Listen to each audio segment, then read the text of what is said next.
and recreate the geometry on the left.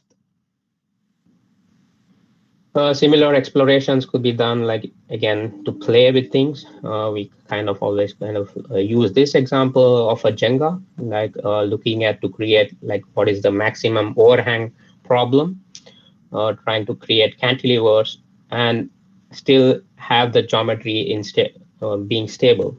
So this can be done physically with a Jenga, and you can do similar things in the digital world using rigid body physics.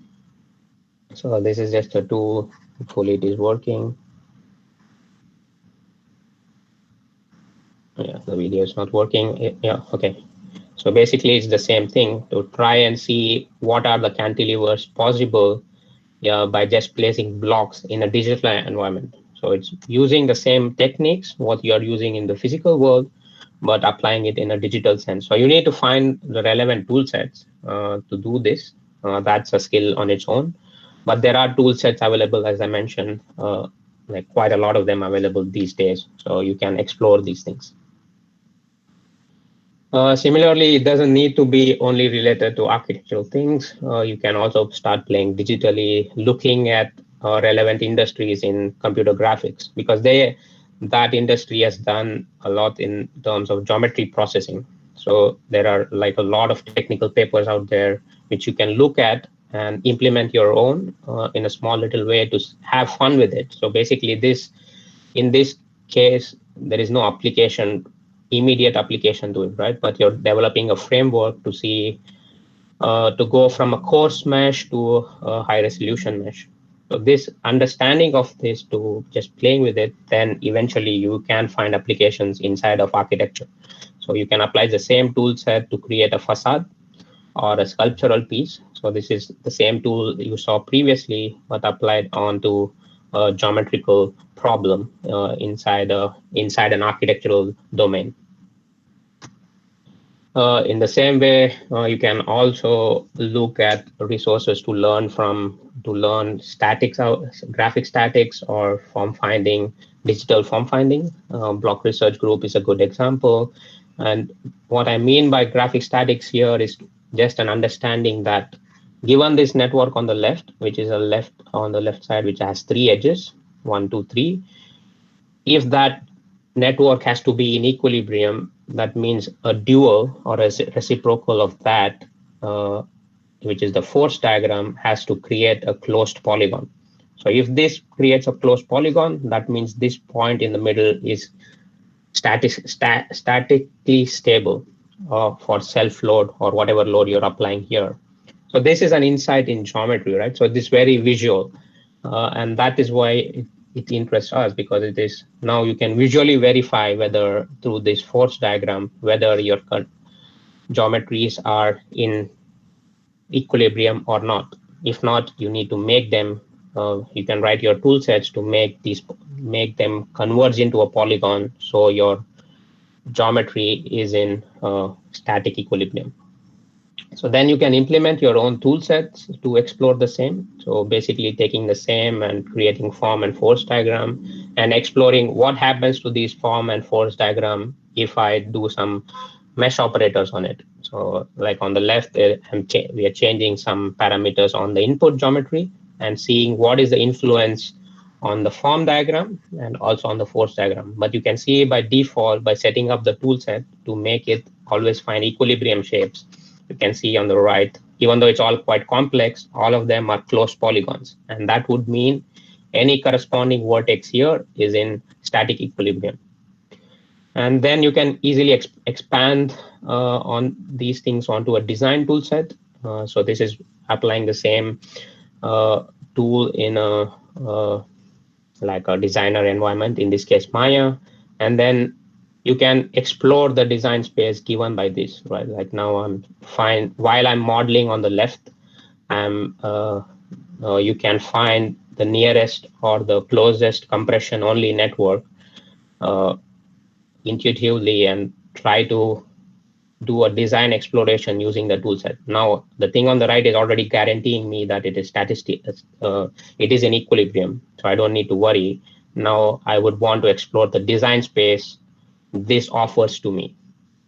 And that can be done by like playing with the forces. When you see on the left, when I'm coloring black and white, it's basically saying apply more force or less force based on the color. And then you can see now I'm just changing some geometrical operators, and then you can find the nearest equilibrium shape and explore concurrently the design space. Okay, moving on.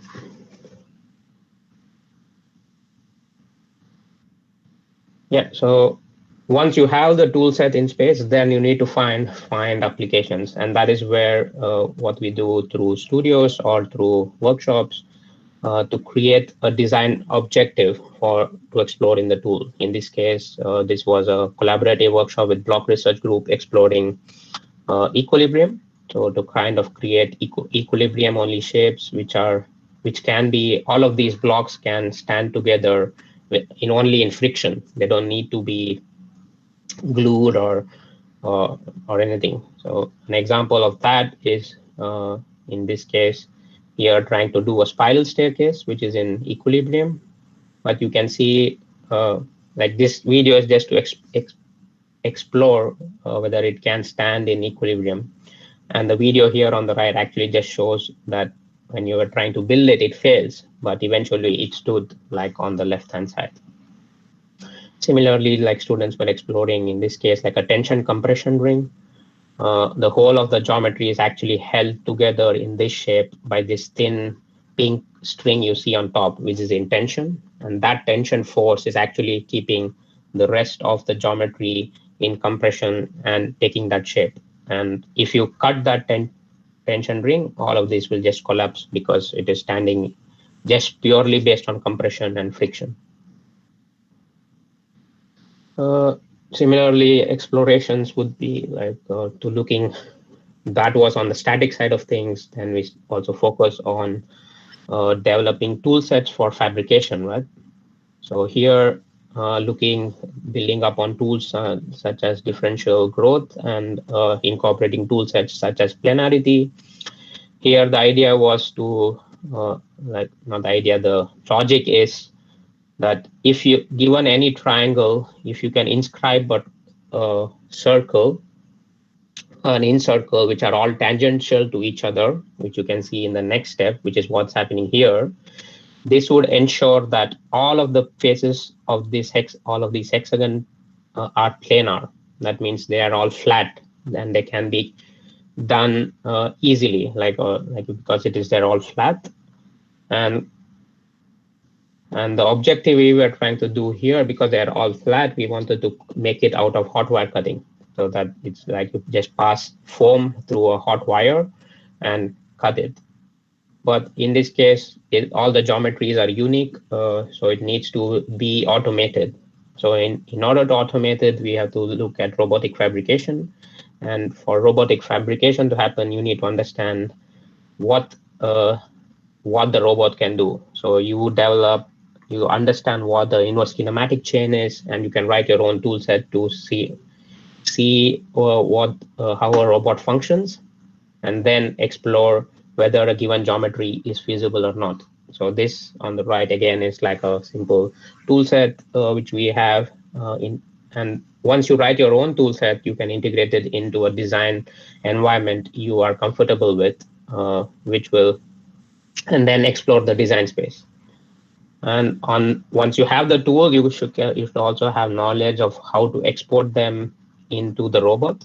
So what you see on the left is kind of exporting the visual aspects you see on the right into a G code or a machine code, which can be sent to the robot. And once that is set up, each of the blocks takes about like a minute to cut. So this is like 7 cuts per block of foam. And there you go. There you have that's one. So this is almost real time, this one. And then once we had all the pieces together, you just assemble them block by block as cluster of 3s, and then cluster of 6. Then you have a big cluster of 2 or 3, and then you put them together. And This again was as I said, it's a learning by doing. So we try to involve students to do this. So students get an idea of how to register these blocks and how to fix them together.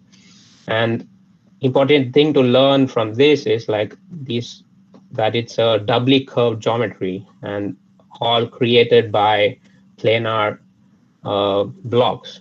So like to get, you can see that there is a bit of twisting, but so you're trying to discretize a double curved geometry to be implemented using a planar block, which is easier to fabricate. Similar exploration in Trivandrum.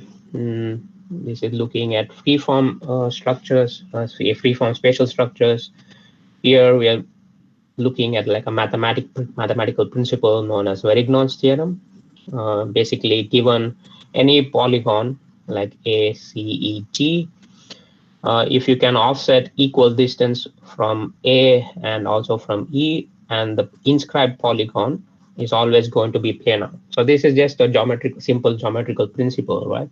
So, but then you can start applying that into a bit more. Once you have the tool set, you can start applying it to a bit more complex shape to get now starting from a collection of volumes. We are able to extract all of these blue thing you see in the end, which are all planar sheets.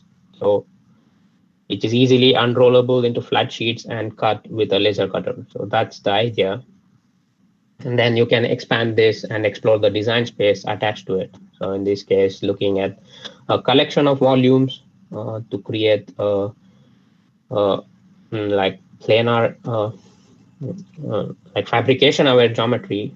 But the interesting thing about this is the volumes are also like it's also exploring something known as 3D graphic statics. Previously, what I was explaining was 2D graphic statics, but this explores the aspect of 3D graphic statics, which all of these is the force polygon and trying to find an equilibrium in 3D. So for a spatial truss or a spatial structure in sense, which has rationality in fabrication as well. Then you develop some details through the workshop, working with local carpenters to know what is feasible and what is not, and build up a detail. And you need to adapt to the local context. So in Trivandrum, where this workshop was, there was generally we would have done, because all of these unrolls into a flat sheet, we would do it with a laser cutter. But there we need to, because there was no laser cutter for metal cutting, we need to adapt it to, or look at ways to adapt to a local context. So in this case, a laser cutter is replaced by 3 people. One guy kind of doing marking out the profiles on the left. On the right, they're doing a cutting of that profile, and on the extreme right, they're putting these holes which are required. So this is, you can adapt your tool sets to be adapting to the crafts which are available in the context. It doesn't need to be always digitally driven, but obviously there would be some tolerance issues with this methodology, but you need to consider them in your design to adapt to the local craft and adapt to those tolerances. Again, it was kind of then putting together these pieces. As you can see, you don't need all of these projects are kind of put together by students and us. So you don't need any labor or construction labor to put it together. So that's how easy to put it together it is, just to highlight that. Exploring the same idea further in graphic statics, but this time using bent timber, not straight. In the previous version, it was all straight elements of timber, but in this case, trying to bend the timber into shape, using the logic of graphic statics to find the equilibrium shape, and then unrolling all of these different parts into flat sheets, which is then laser cut, in this case, laser cut with a CNC machine. And and developing details of notching, how these panels, how these individual panels which you see here can actually come together and attach.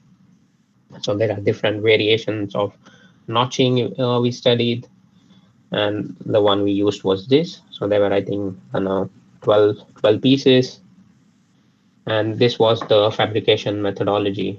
Basically, you cut it because it's unrolls into 2D flat sheet. It's easy to cut. Each of these takes about like a few minutes to cut, and then you tension it to get the curvature right.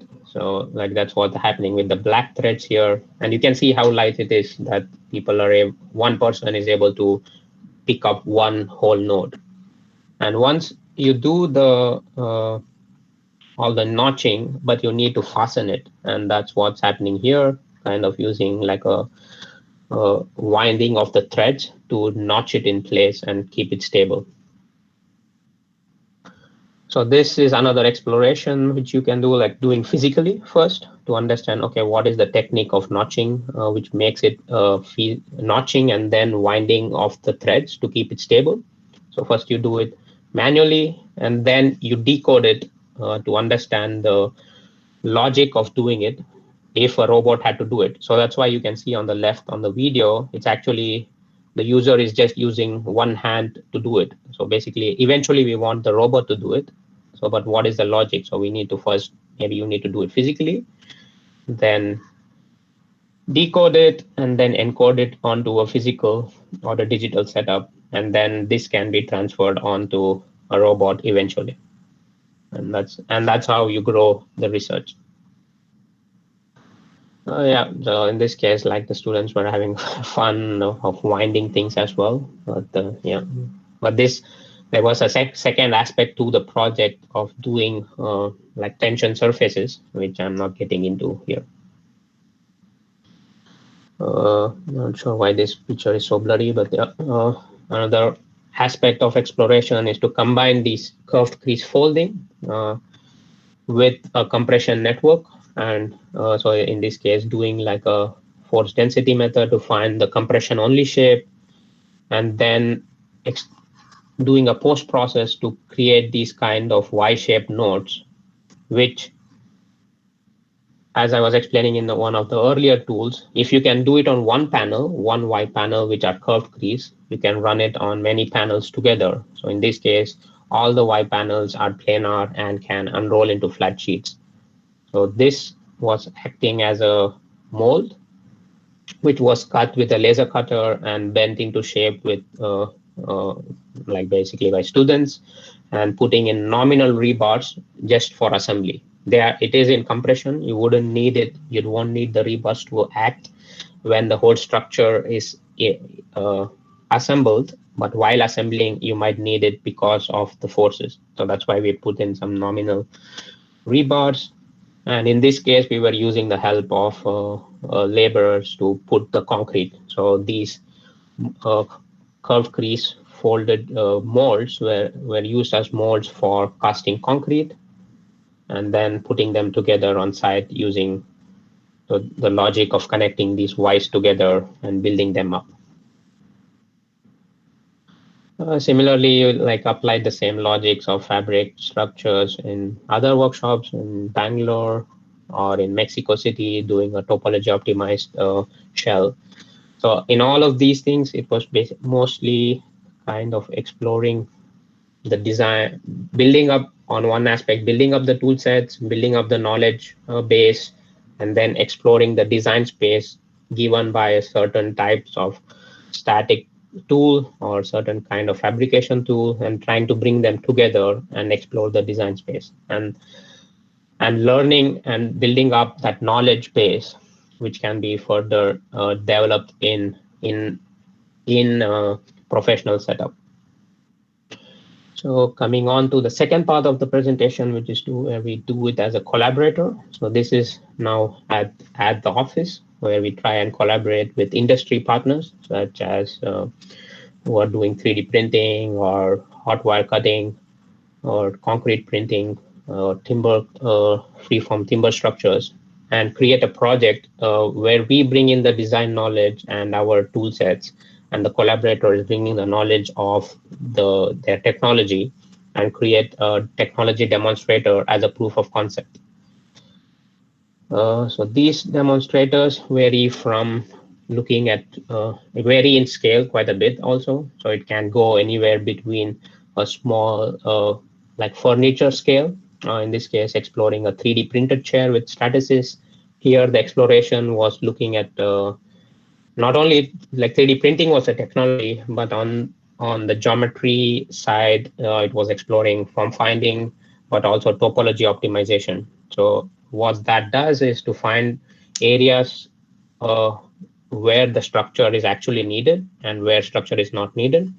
So you can see here the perforation density actually varies. So there are some elements which are solid.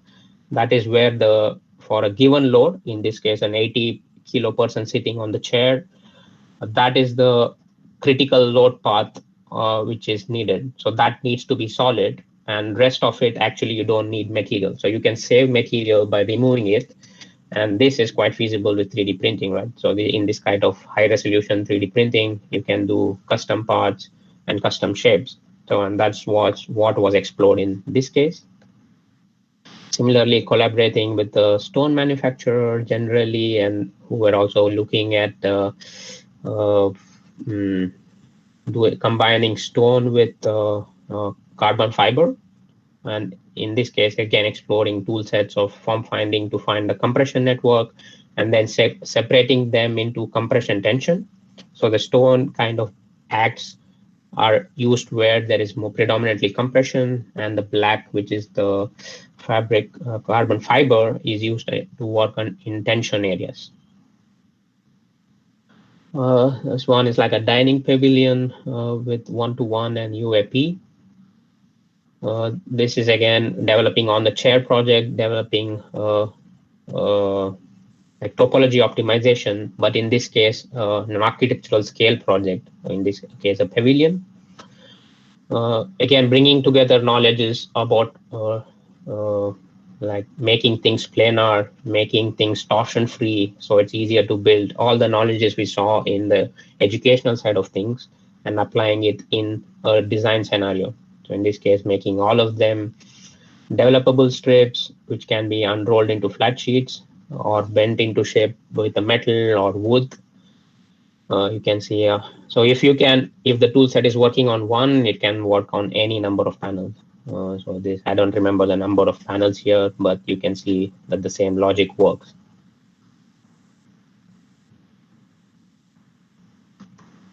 And that's like the finished product at the end of it. Like we can do it with metal. This is actually the second version of it. The first version was done in wood.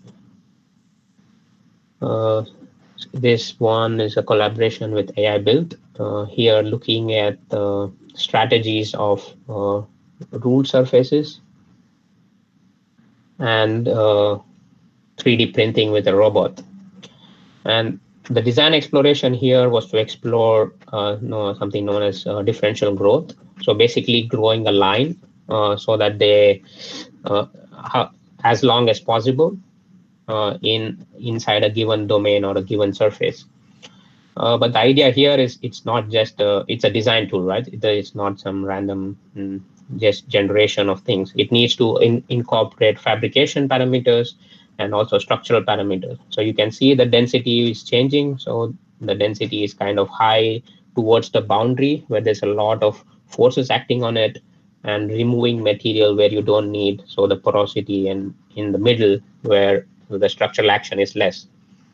But also why a line was explored was because it was a robot printing it, right? The robot prints it, print head requires a line as an input. So you just input this line to the robot and it will follow it and print it. So that's why the line as a differential growth was explored here. To the next. This also included aspects about wire cutting. So creating a formwork onto which the robot prints. So to create formworks, it is using wire cutting. That means a wire has to pass through this geometry. That means it's a ruled surface. So it needs to be The surfaces need to have only one direction of curvature, and the other side should be planar. So that means basically wherever you cut the section, it always needs to be a line. And if you can explore the geometry space there, then it can be pushed into a robot. And once we have the form blocks, you can print with the robot on top of it. Again, exploring what are the different strategies of printing and trying to incorporate the fabricator constraints. So these was different types to try to minimize the number of rotation eventually. And this was what was used. The formwork was rotated incrementally and then printed by AI build. The formwork was done by Odico and printed. So you can see, so that's what the robot is doing. That it's just printing on a given wire cut formwork. And there were multiple layers. There were, I think, 6 layers to give the structural depth and structural stability needed. But all of them were just an offset of the same line.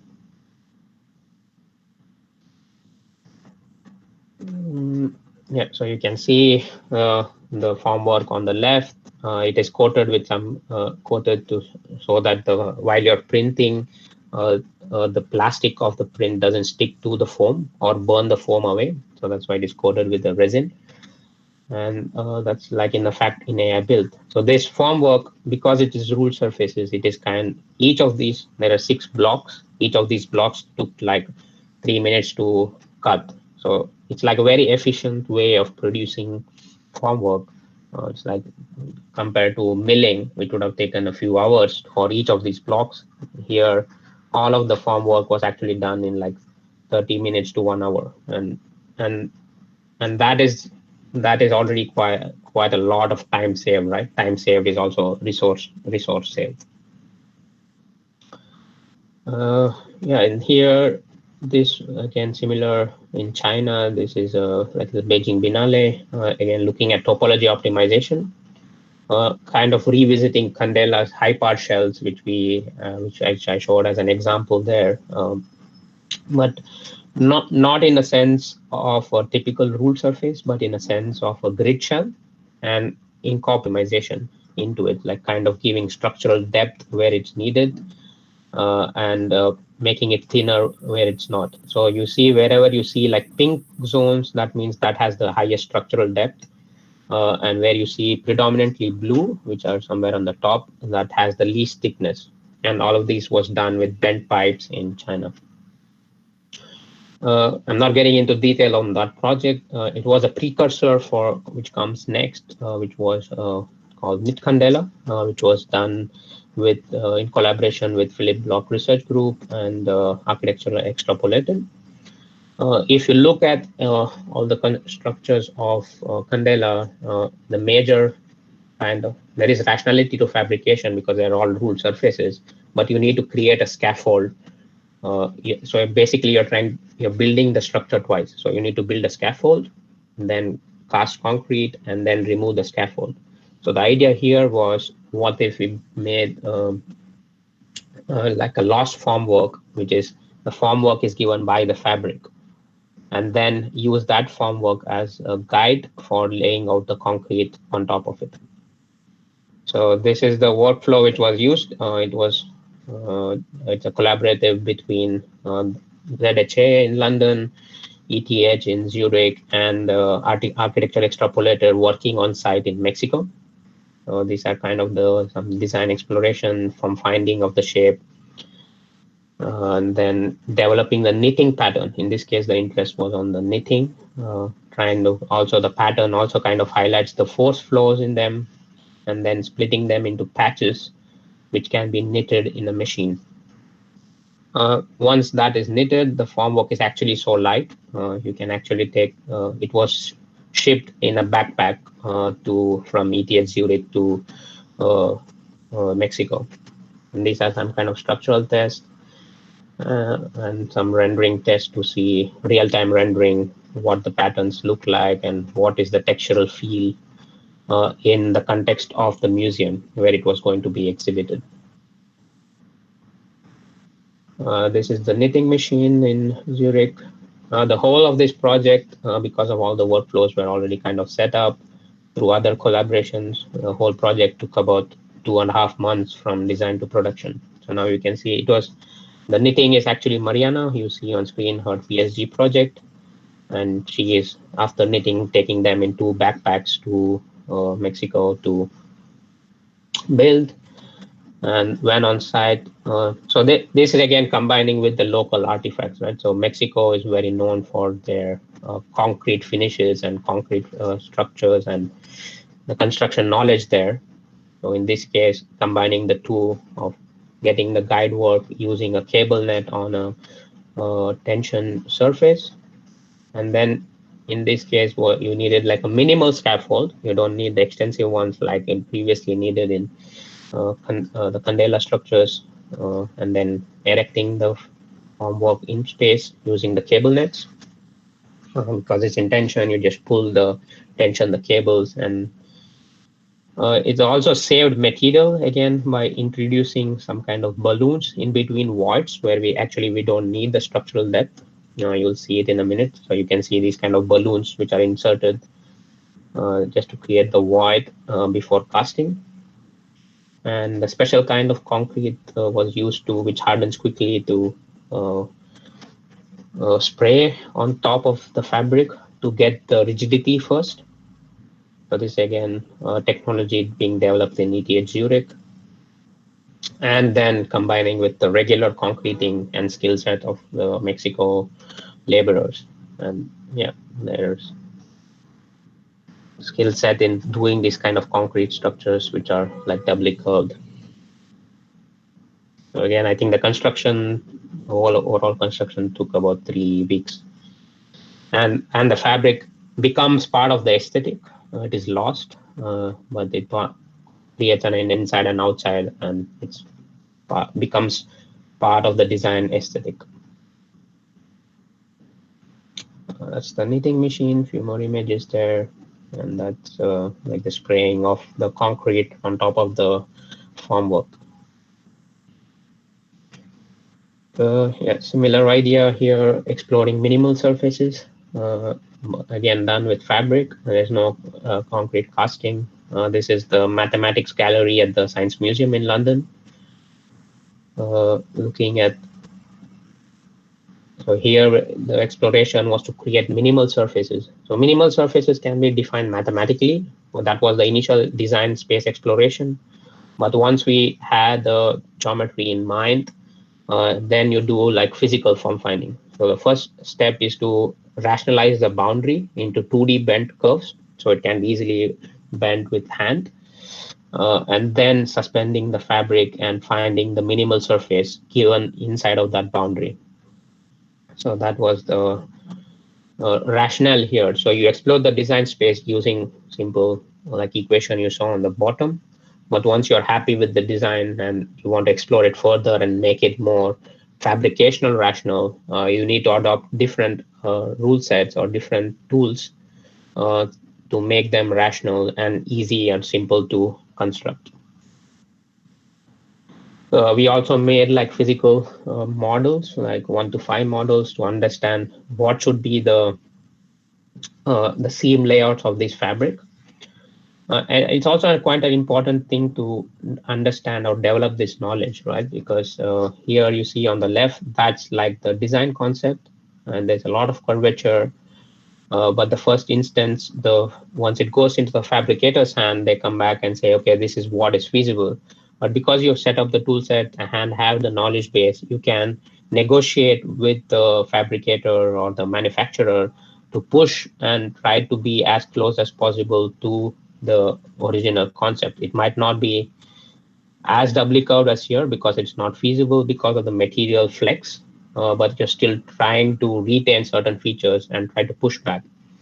It's the same thing with the layout of the seams of the fabric. At the first instance, the geometry was given to the fabricator. This was the seam layouts which were given, which is not doesn't which wasn't aesthetically very pleasing for us. That's one parameter. But in general, we also felt that the forces would transfer better in a different pattern sets. So because you develop the tool set, you can explore this design space of transferring the loads through the pattern and collaborate with the fabricator, and then eventually something like thing on the top was built, which had a more uniform distribution of strips and which were only like quad strips and easy to unroll as well, right? You don't get these kind of singularity points which you see in the bottom, which was what we wanted to avoid in this case. That's the finished structure at the Science Museum. Yeah, the other aspect which was explored there was something known as hot wire cutting, which I explored in the 3D printing project, or the concrete benches. In this case, the wire cutting was to create the foam blocks as a negative and positive form work, and then cast concrete in between. So in this case, it was also used to reduce weight. So there is only like 3 centimeters or 2.5 centimeters of concrete on top of inner core of foam, which is inside. So it makes the structure very light and also easy to transport. So in this case, it was exploring an arched kind of thing. It is split into 3 geometries and using the arch principle to transfer load. But this same logic can be expanded onto a column and a slab structure. It doesn't need to be only a bench. But the idea was here explored in a bench, but you can rotate it and make it a column as well. So through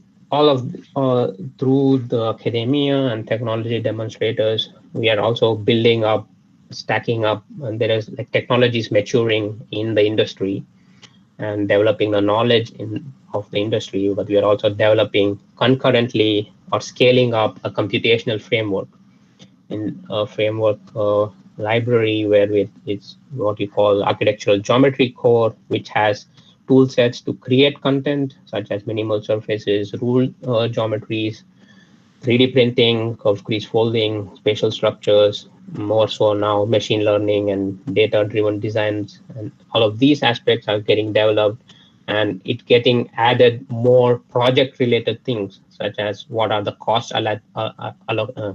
attached to this. So that comes in digital fabrication cost.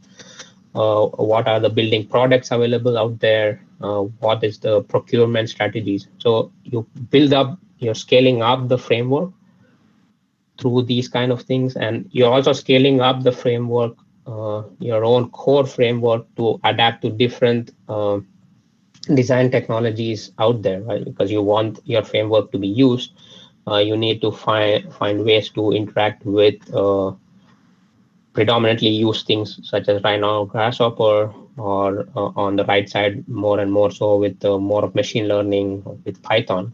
But the core of it is still, which is something which we develop, is in C++. But we try to expand our stack of softwares, but all of them using the same core. So you don't have to duplicate what's happening in this core in different softwares, but you just write an interface which combines with the different platforms. So through the framework, these are some of the tools which I explained also prior, to create like thrust network analysis, to do tension compression structures, or 3D graphic statics, which is exploring again tension compression structures in 3D. Other design workflows to integrate between different software packages in the office, going from Maya to Rhino, and also more and so on now with Rhino inside.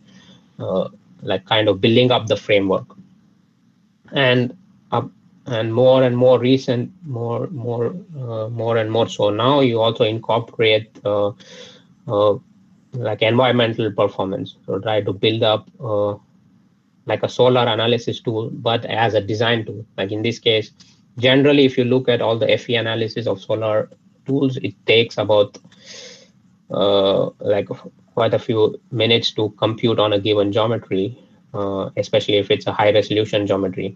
But through technologies such as GPU computing, you can almost do it real time. You can do, not almost, it's actually real time.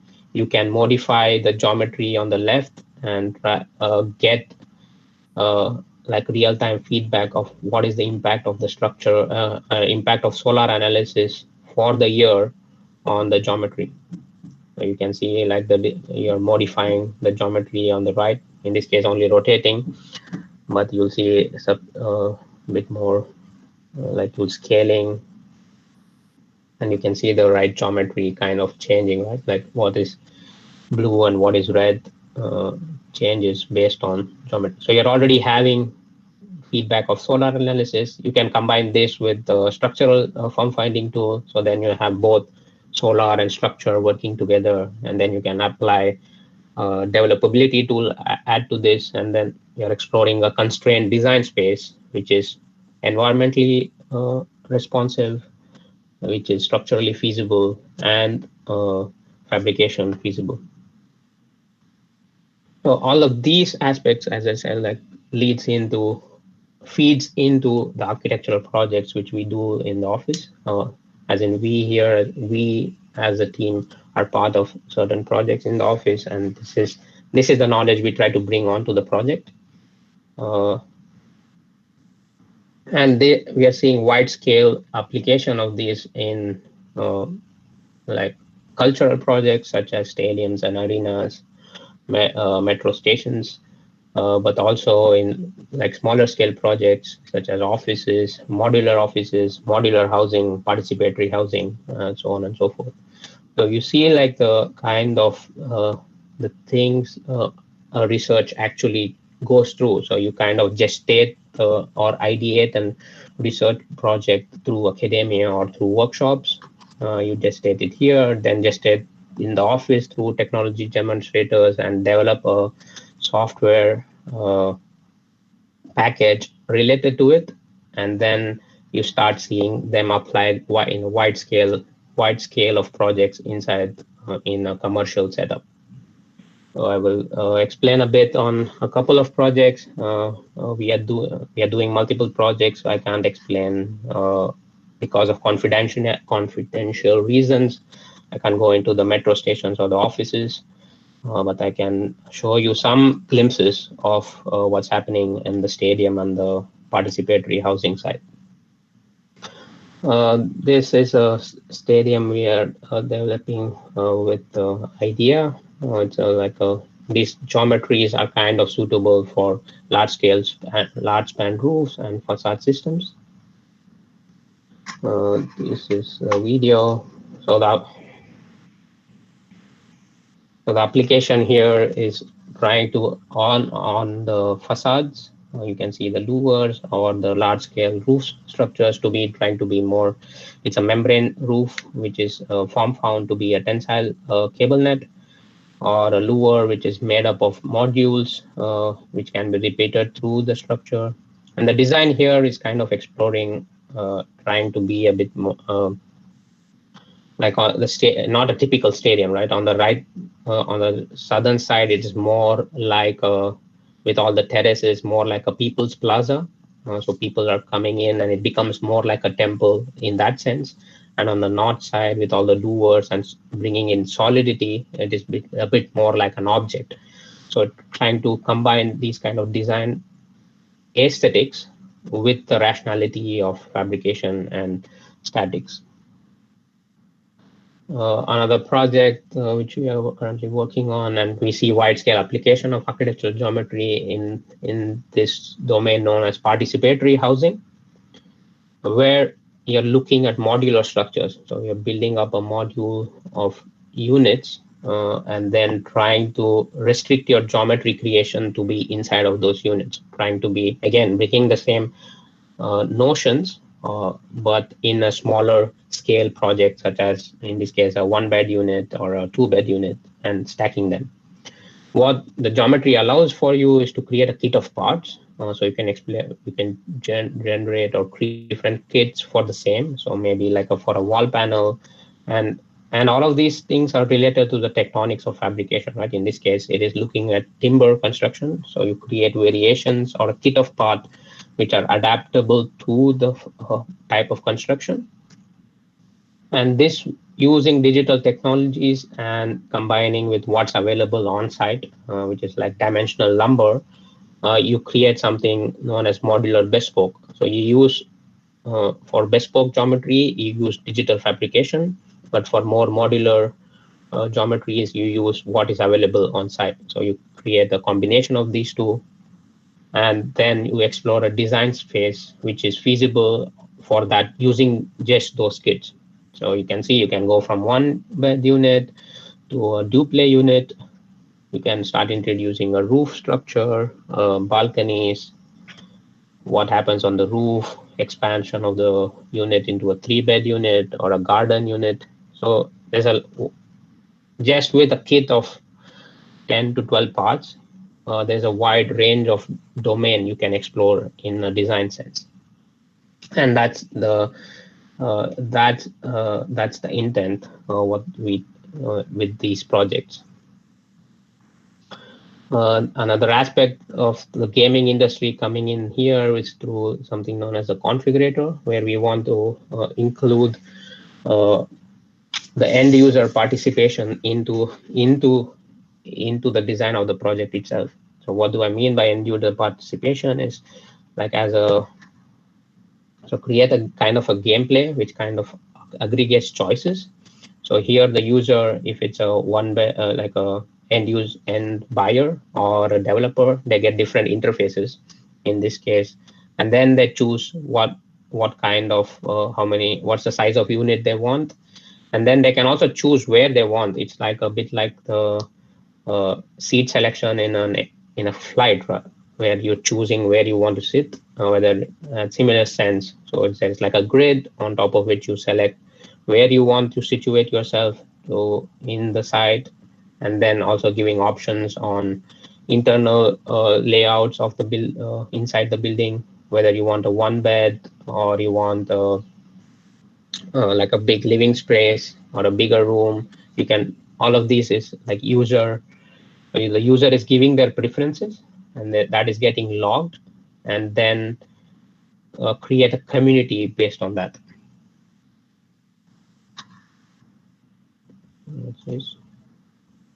So like this, like just a teaser video of all of that coming together in Roatan. It's like an ongoing project. Good evening, sir. Am I audible? Can you hear me? Yeah. Vishu, sir. Sir, actually, I have a question to ask. Actually, it's a bit long. I don't know whether I'll be able to convey it properly or not. The thing is that, parametric based design, it's one of the very interesting, you can say, interventions in the field. The thing is that, since the beginning, all the forms that you have shown, like the development, like through the software, the participation of the students, the participation of the guides, everything in the entire process. It's a quite much like kind of compact and a very broad, comprehensive process. The entire everything. Now, the thing is that when we are developing these forms, we are seeing the development of these forms, like from the various types of natural, organic, as well as like kind of inorganic elements.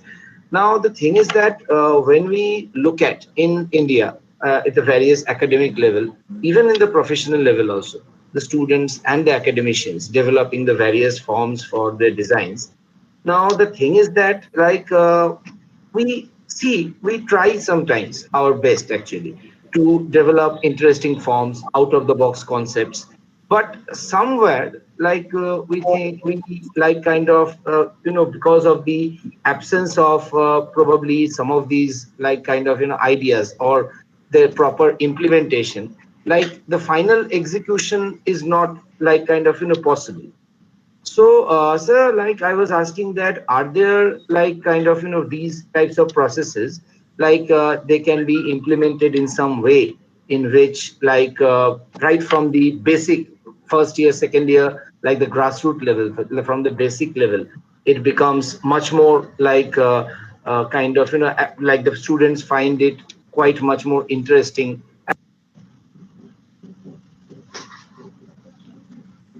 Hello, for Vishu. applying it. For applying it. No, no. Actually, Vishu, I think you can complete your presentation. I think successfully interrupted in between. I guess. I think if you can complete it, but we can start after the Q&A session. Okay.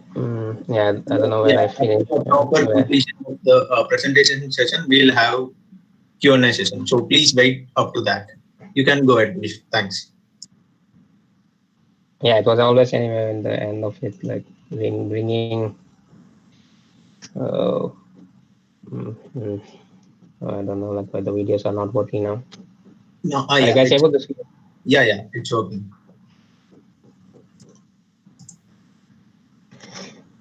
Mm, yeah, so this is like the end of the, like kind of also the end of the presentation, like kind of bringing together the whole of the all of these modular systems and in participatory housing in Rotan and kind of integrating it with like local available technologies and trying to be as less disruptive as possible into the environment and trying to adopt to the uh, like the solar and trying to reduce the number of like the uh, reduce the digging on site because it's a terrain site and so on and so forth. So these are all other additional parameters which are kind of explored on another research wing we have, which is on computational housing, which I'm not getting into in this presentation here.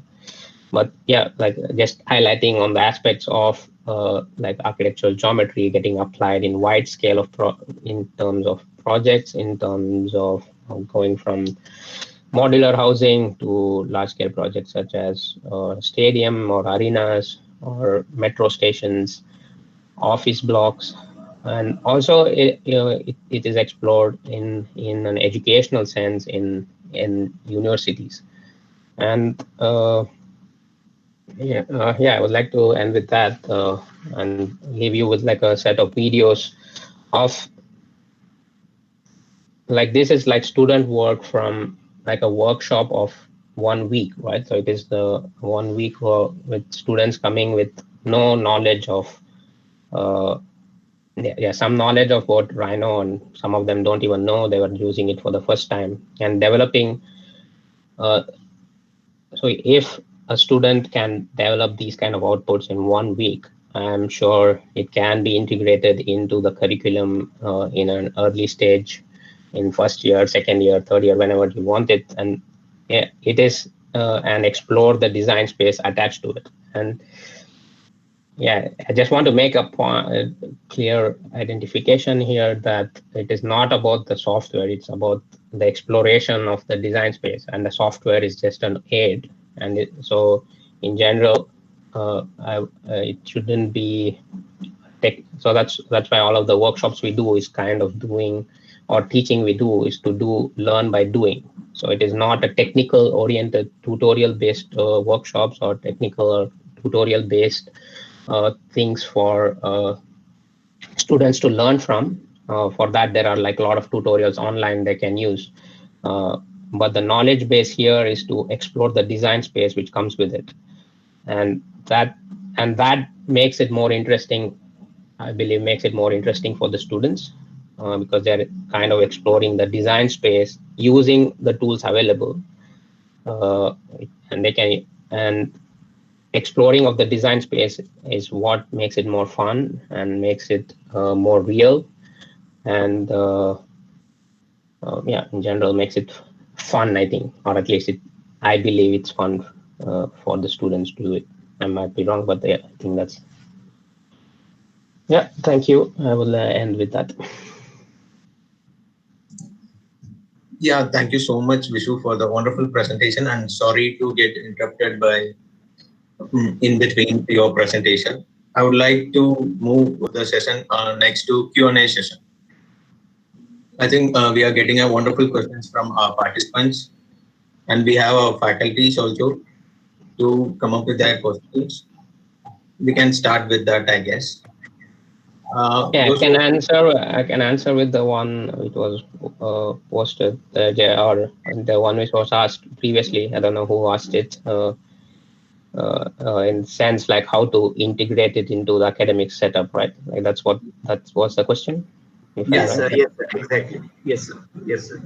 Like I was asking that so that right from the initial level of the course, of the architectural course, so that the students can find it much more interesting, and also like simple when it comes to the like kind of practical implementation. Because most commonly what I have observed is that they don't lack the ideas, they are very much full of ideas, but like the application part, like a moment comes when everything like starts appearing quite much critical. So sir, like there must be ways in which like it can be like incorporated into the framework, right? The forms. Yeah, like the things which I showed is kind of starting from like very low level, right? Like that's how yeah, you won't have everything at like one shot. So the whole presentation and thing, like developing of the framework and all of that takes time, and that's something the institute or a studio has to develop over time. So they have to start simple. So maybe start with simple things like exploring, maybe just paper folding or timber structures with straight elements. So you start with that simple notion, and as you develop the infrastructure around it, by infrastructure I mean design knowledge, fabrication knowledge, and computational framework knowledge, you can scale it up. And it has to start you have to start simple, and it has to incrementally be added on every year, and you keep adding on to it, and then maybe 3-4 years down the line, you will have like the whole setup for first to fifth years to use the framework. Yeah, I would start with simple things, and I would think that you already have the like students doing these kind of physical models, right? So as a first step would be, if they are doing these physical models, what is the equivalent they can do to? So when you join the schools, no one teaches you how to do the physical model, right? The students pick it up themselves. So in the same sense, the digital thing should be the same way. That Like sir, like the other day we have a course, dissertation course for the fourth year students. Like the other day, I was showing a presentation to them, which was based on the Bauhaus School. The Bauhaus School, like the Walter Gropius and his ideas, like the way, like starting right from the like the basic furniture levels. Here you have showed us like furnitures, how the forms are getting evolved from them. yeah. So there are also like quite a lot of points we were identifying, we were just observing there, and like always there is a kind of like feeling that yes, probably this could have been the structure, the framework, but application also, like so you are saying, okay, like we have noted down the way the points actually in which you have tried to. Now the thing is that as soon as it is put to use, we have to start observing that what are the results like that we are getting from them.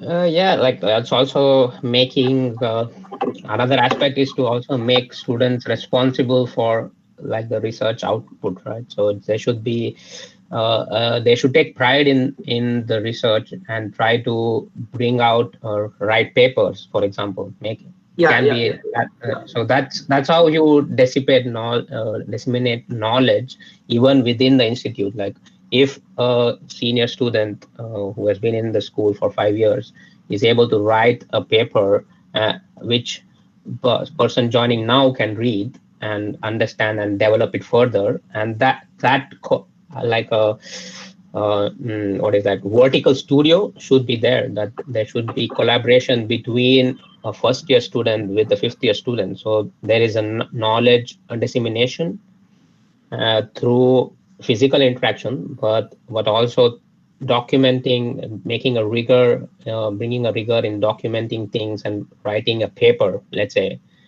will already help you disseminate this knowledge into a wider when students come into the school. And like over 3 to 4 years, you will already have like a good database or an asset to develop from. Okay. Yeah. Thank you. Thank you, sir. Thank you for the. No, sorry, I didn't get like. Are you a faculty in the build institute? Or? Yes, sir. Yes, sir. Since the past 1.5 years, little more than that. Okay, cool.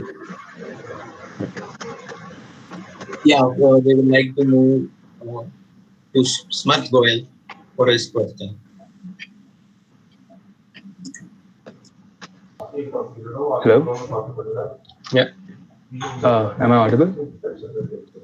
Yeah.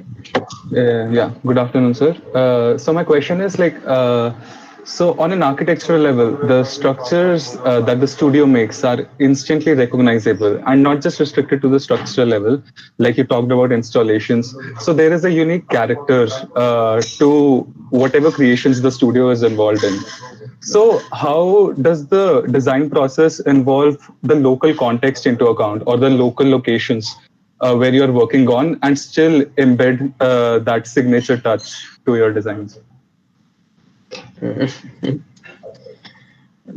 Yeah, like it should. Yeah, that is the like a design space is a negotiation, right? Like it is.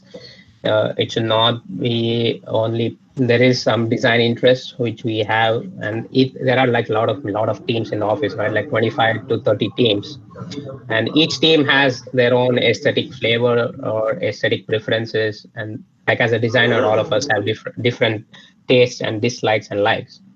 That is what one brings as a designer to the team. But it's always a negotiation. It has to be the aesthetic has to be negotiated with what is feasible in a given context or what is relevant to a given context. Like whether like large overhanging roofs are required, like something in Kerala, where there is a lot of rain, you need these kind of. There are certain features which you need for that environment. But as a design aesthetic, I might not be interested in pitch roofs. But how can I adapt my design language to have that feature of a long overhang roof, but still maintain my design aesthetic? And that is the negotiation you do as a designer in any project. It doesn't matter if it is done in the ZHA or if it's a student project, and that should be always the negotiation.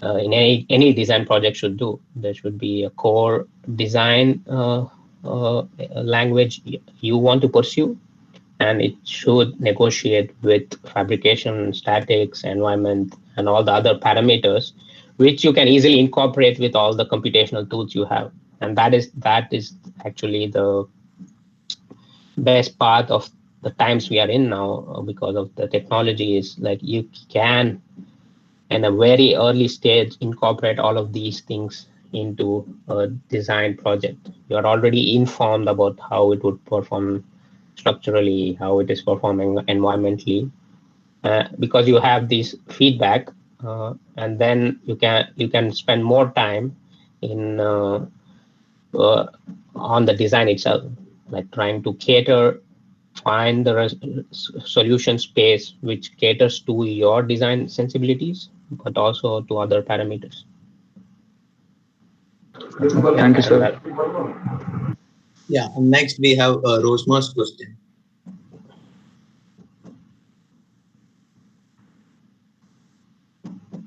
Hello, Rosma, are you there? I think I can ask Rosma's question. Her question was like from salt paper grinder to large building. So can you explain the freedom delivered by the computational design to prototype the various scale of projects? This was her question, Vishu. Sorry, what was the starting? So Yeah, she is there.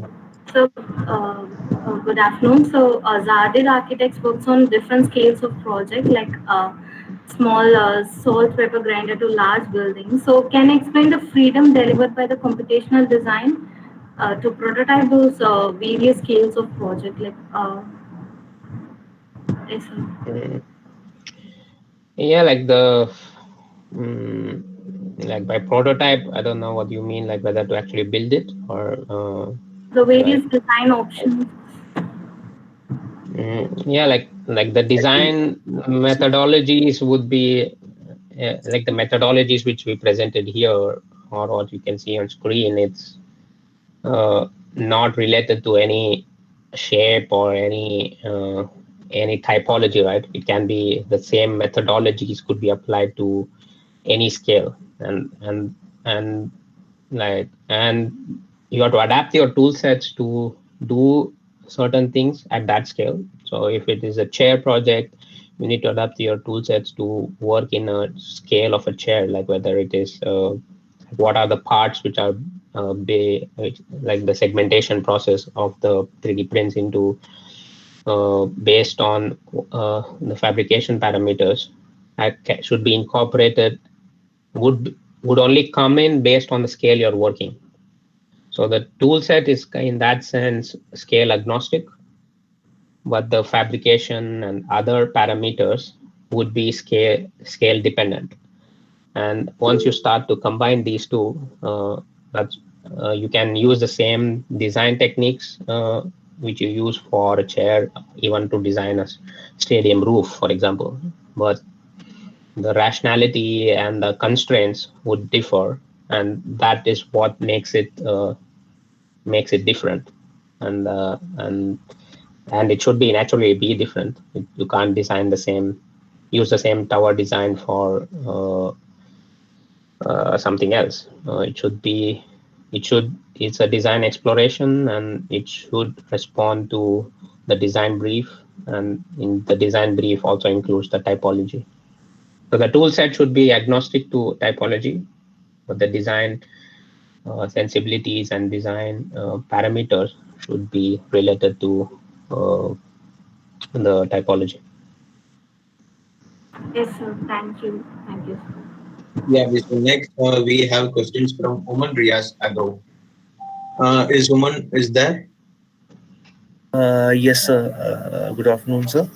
Sir, I'm a fourth year student from LPU, and I have listened to many of the occasions from Daim Zahadid and Patrick Schumacher. And in one paper, Patrick Schumacher writes that the parametricism is the future of architecture.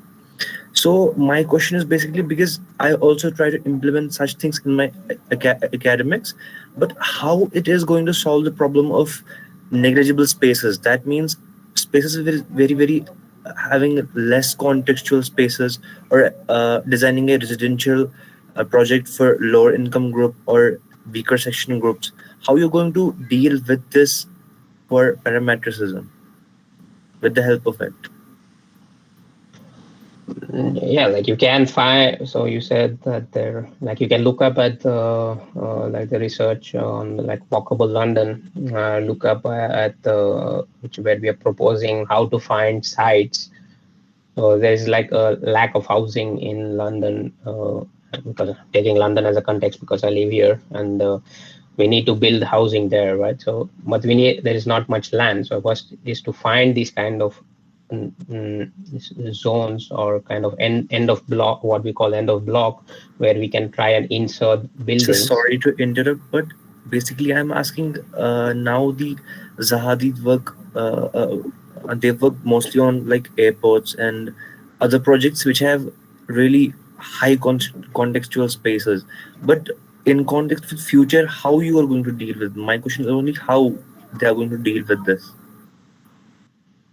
Yeah, like when like the one in Roatan, which was presented, that is it's in an island in Honduras, and it is trying to adapt to the local context using like fabrication technology which is available there, and that's how you would like you need to embed the parametricness to the regional what is feasible regionally, and that's how you can like when Patrick says that the parametric is the future, it doesn't mean that it's only ZHA doing it, right? It is for others also, and making it also regional. Like it should be regional specific. It's not like we are getting projects in all kinds of scales. It's not only airports and cultural buildings, which might have been the case in the early 2000s, but now that is not the case. Like we have those kind of projects, but we also have projects like the housing projects in Rotan, where it is like small scale modular housing, which is adapting to requirements in that specific context, which is so yeah, it should be regionalized, but you can use the tool sets to and adapt it to the regional context, and that should be the goal, and that should be the aim, at least, to do it. I don't know how what if you have what you mean by you try to implement it and it doesn't solve. Like I can, if you can elaborate a bit on that, then I may be able to answer a bit more specifically. But in my guess is that if your tool sets adapt to a regional context, then it should be possible to explore the design space given by that regional context using a parametric tool. So your parametric tool already encodes what's regional. Yeah, next and we like, move on. also if and for low cost housing and all of the other things, that is where like all of the things we mentioned here about having rationality of fabrication and which is economical. So making things planar, making things which is being cut with like a simple, which can be cut by a simple labor using a simple tool set, or aiding them to place blocks in a certain way. These are the tool set which can be built up and which will help you build, make the construction costs come down, and also build the affordable housing. And Thank you. The tool set. Appreciated. Yeah. Yeah, next we move on to last few questions from students, which have been. Next question is from Sachin. Sachin, are you there? Yes. Good afternoon, sir. Good evening, sir. Sir, my question is, like in 19th century, the architectural geometry followed some principles which show the static vectors. And in modern times, we see the complete different definition of the architectural geometry. There are more of dynamic forms. So what actually changed the definition of architectural geometry? Like those forms, like in modern times, are functional enough, like to replace or redefine, we can say, redefine the earlier forms. Like what the principle, earlier principle were not able to form the efficient spaces. No, there were instances even historically, right? Like it's only that in the 1900s, like modernism was became a movement, and then it kind of combined with like industrial fabrication, and that was what was driving the aesthetics. But now the industry is updating, and like the technologies are so maturing that they're able to do curved shapes. And also at a price which is comparable to a regular like a modernist system. So, and that technology maturity is what is aiding in the design space. And in general, like curvature it's not for the sake of curvature. So curvature should be performance related. It should be like generally curvature should be driven by structural principles. Yeah. So if you see works of Candela or works of Nervi, all of these structural geometries are curved, but they're also structurally efficient. And that, like it's not that there weren't examples in the 1950s, or even Frey Otto was doing curved buildings, right? So it is not that there are not examples. It was overdriven by or there was a lot of interest in industrialized productions, which was coupled with the knowledge or the movement of modernism, which pushed us to you see more of those kind of buildings. But it's not that it was not explored. Like you can look at historical things in Bauhaus. Someone was also mentioning about it. Like there are like specialist projects which are curved, but it was not feasible at that time because of technologies not available. It was not economically viable, I would think, and that's why the other industrial production side of things was more economically viable, so it took precedent. Okay. But So your it could technology to replace help you. the. Sorry. So, sir, the advancement in technologies is capable enough to replace those things which were pastly used in like earlier buildings. Sorry, I didn't Like get you. material innovation is the main. Like my question is, like material innovation was the main thing which changed whole concept of parametric design. So, will they No, be able not to only replace material. the?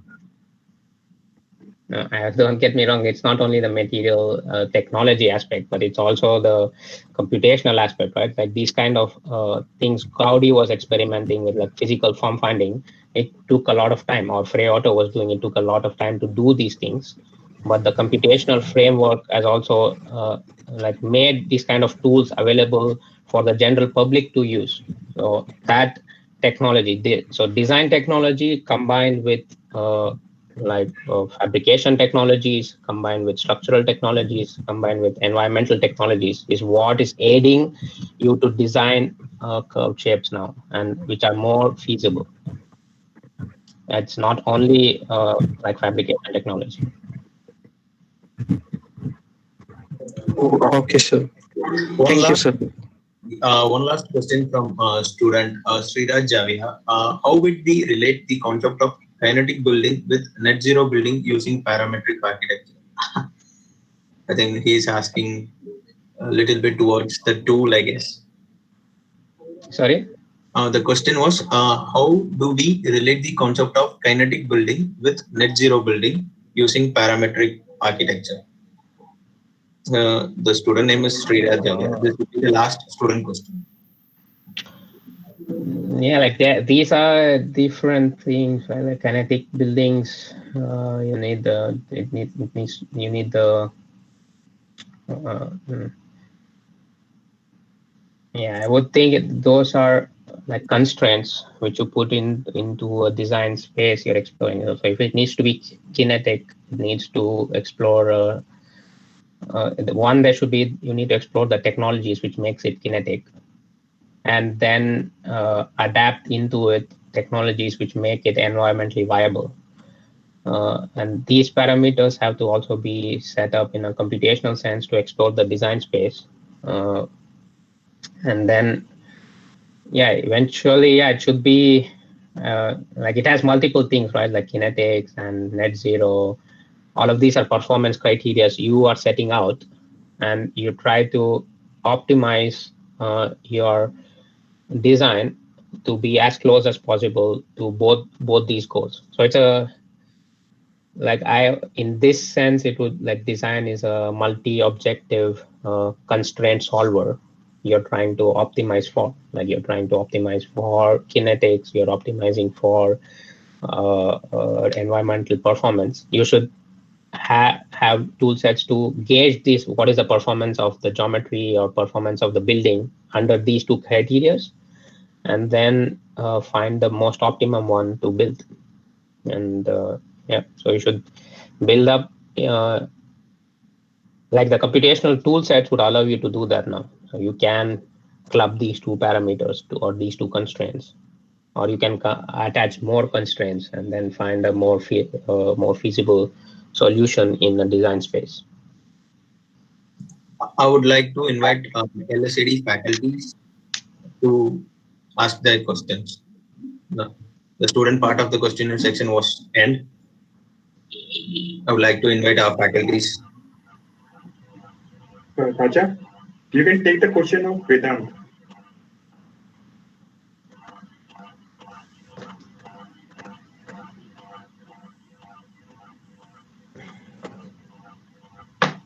Yeah, so you can ask that question, I guess. Ask the question because his dissertation topic is related to this.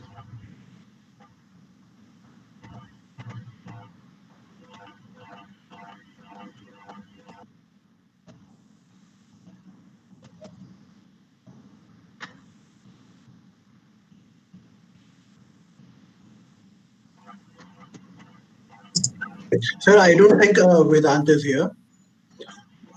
Okay, okay. So please go ahead, ask your question.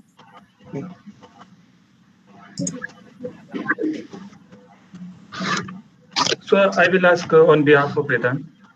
Sir, Vishnu sir, I would like to ask what is the future of parametric architecture in India relating to cost and technology? Sorry, parametric architecture related to cost and technology. Yes, related to cost and technology in India, in Indian context. Yeah, like you see, like all in the presentation, all the workshops we showed, quite a lot of them are in India. Like it is not that India doesn't have the technology. It's writing. You need to know. It's actually finding. Let me see if I can. Are you guys still able to see my presentation? Yes. Yeah, we can see your presentation. It's on the thank you slide. Yes, sir. We have seen certain projects which you are doing in Bangalore and some other areas, but I'm asking about what would be the future after 10 or 20 years of this parameter architecture in India. Like I don't know, like what would be. Okay. Like, but I think like the technologies are developing. So like I think, okay, what I feel would happen is through these kind of demonstrator projects, we are setting up a proof of concept that these things are feasible in India. And then there will be large scale adaptation of these technologies. Then you'll start seeing buildings. Now, these are mostly technology demonstrators, are not buildings, right? It is just highlighting certain aspects of a technology and feasibility of it. But you need these kind of things to push the design environment a bit and push the technology also a bit. And then once the technology is mature and more people are willing to accept the design space coming out of it, you'll start seeing buildings being made out of it. And then eventually other things like other parameters such as social housing and all of these things will start taking precedence. But as a first step, it would be expensive when you do the first instance. So you like every time you need to do a Ferrari, then you can do a Ford, right? Like you need to push the technology out first, and then you can optimize the technology. And when the technologies and the design matures, it then can start taking on additional parameters. It can be social housing, or it can be other parameters which you want to imbibe. And architectural geometry is in that state now. Like it has been explored now for like quite a while, and design technologies have been matured, and also fabrication technologies have coming matured, and we are starting to see a lot of application of it. Okay, thank you, sir. Yeah,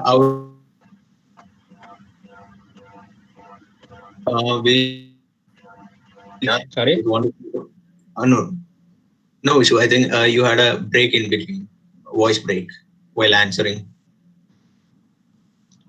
Raja, I heard the answer, complete answer. Yeah. So you can bind up with that question. Yeah, Vishu, thank you, sir. Thank you so much for this question and answer session. I think now we came to the end of this webinar session. Thank you, Mr. Vishu Bhushan. His works, ideas very much reflects their founder, architect Jayadit's vision. On behalf of LSAD, I like that Mr. Vishu Bhushan once again would collaborate with us for another wonderful webinar session. I would like to thank our Dean, HOD, wonderful faculties for their support, mainly our participants for their overwhelming response. Thank you all. Yeah, thank you for the invite. Hope it was insightful for whoever attended. Thank you for attending, and hope you could take out something from it. Definitely. It was very insightful. Thanks. If there are more questions, yeah, you can always contact me on Instagram or on Facebook. Feel free to do it, and I'll try to answer them there. Or any other social media. There's like a lot of things out there, so feel free to get in touch, and we'll try to answer if you have additional questions. Yeah, thank you very much for your time.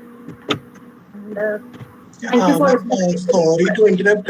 Vishu, do you have 1 more minute? I have a question. Krishna here for LSAT. Sure. Since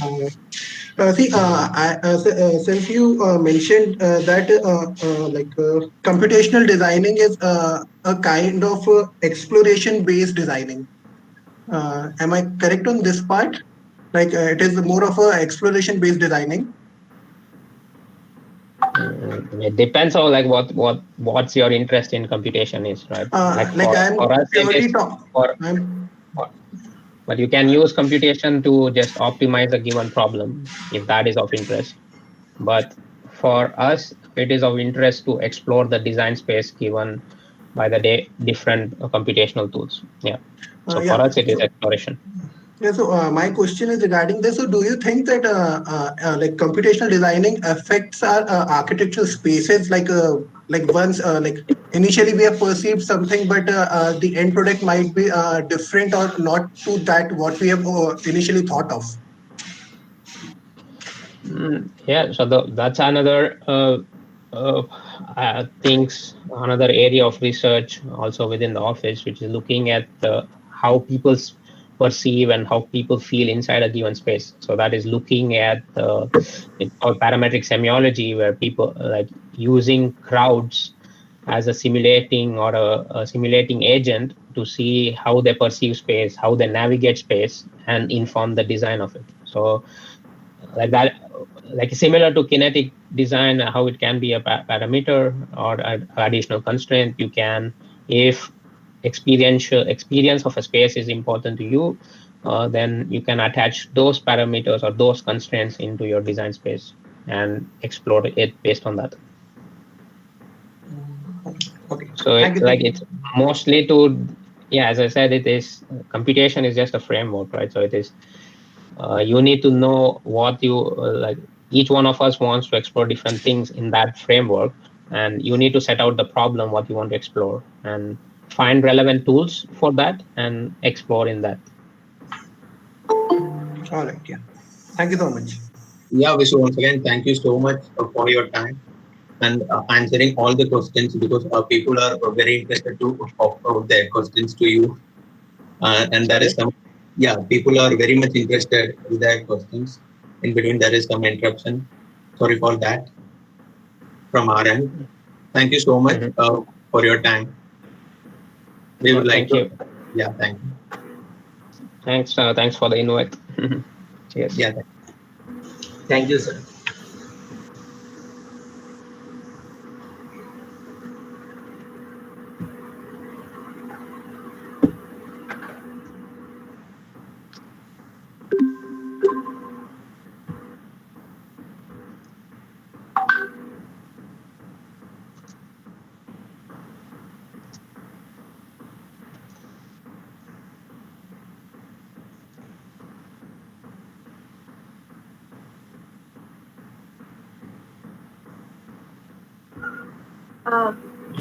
Sure, Vishu will send you the questions. Okay, great. Thanks. Yeah, I'll just make a word file. I'll just forward that to you. Yeah, thank you so much. Cool, great, thanks.